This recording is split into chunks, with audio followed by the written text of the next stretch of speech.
पति पत्नी का झगड़ा होना बड़ी आम सी बात है, लेकिन कुछ पत्नियां ऐसी भी होती है कि जो जरा सी लड़ाई होने पर अपने मायके में चली जाती हैं और गुस्से में आकर अपने ससुराल वालों की सारी बातें मायके वालों को बता देती हैं। बातें बताने में तो बहुत अच्छा लगता है, लेकिन बाद में जब आप दोनों की फिर से सुलह हो जाएगी तो वहीं आपके मायके वाले आपके ससुराल वालों का और आपका मजाक उड़ाएंगे। फिर आप कभी भी अपने ससुराल वालों की तारीफ अपने मायके में नहीं कर सकती। इसलिए यही कहूंगी कि छोटी मोटी बातों को अपने तक ही रखें ताकि बाद में आपको शर्मिंदा न होना पड़े। झगड़े के बाद पत्नी के 5 बड़े कारनामे। पहला, पति के पास से ऐसे गुजरेगी जैसे वंदे भारत ट्रेन गुजरी हो। दूसरा, बच्चों को डांटेगी और प्रचार वाली गाड़ी की तरह ऊंची आवाज में बोलेगी। तीसरा, घर के सामान को आराम से नहीं रखेगी, बिल्ली की तरह पटक पटक कर फेंकेगी।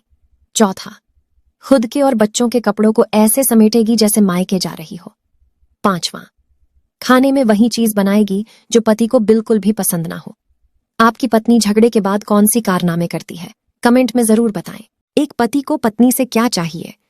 उसकी पत्नी उसे टाइम से उठा दे, उसके लिए नाश्ता बना दे, ऑफिस के लिए लंच पैक कर दे, दोपहर में उसको कॉल करके पूछ ले खाना खाया कि नहीं, या बस काम में ही लगे हुए हो।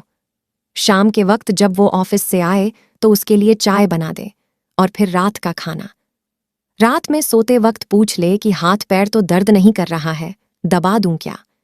इसके अलावा उसके माँ बाप का ख्याल रखे, बच्चों का ख्याल रखे।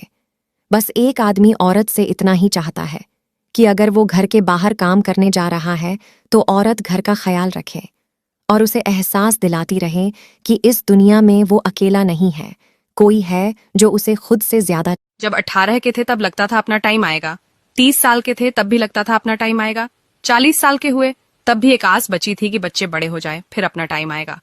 50 के भी हो गए, बच्चे भी बड़े हो गए, बच्चे की शादी भी हो गई और वो सब अपने पैरों पर खड़े भी हो गए। सोचा था थोड़ा घूमेंगे फिरेंगे, अपनी पसंद का खाना खाएंगे और अच्छे अच्छे कपड़े पहने, मगर अपना टाइम आया ही नहीं। जमा पूंजी बच्चों की पढ़ाई और शादी में लग गई, बच्चे से कुछ मांगने की हिम्मत नहीं होती क्योंकि बच्चे भी संघर्ष कर रहे होते हैं अपना टाइम लाने के लिए। फिर एक दिन भगवान के घर जाने का टाइम आ जाता है, लेकिन अपना टाइम नहीं आता।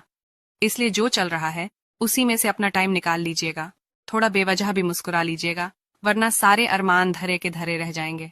न घुटने साथ देंगे, न शरीर, न कोई इच्छा बचेगी, न कोई उम्मीद। इसलिए थोड़ा जी लीजिए। पोस्ट अच्छी लगी हो तो वीडियो को लाइक करके शेयर जरूर कर दीजिएगा। दुख में भी मुस्कुराइए ताकि दुख भी आपको देखकर मुस्कुरा दे। पितृपक्ष में भूल कर भी ना करें ये 4 काम, नहीं तो होगा भारी नुकसान।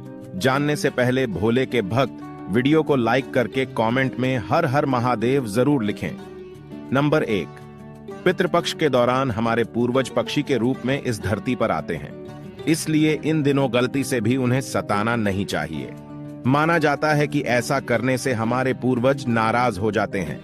नंबर 2, पितृपक्ष के दौरान पूरे 15 दिनों तक भूलकर भी मांस व मदिरा का सेवन नहीं करना चाहिए। ऐसा करना अशुभ माना जाता है और उसका सीधा असर आपके वंश पर भी पड़ता है।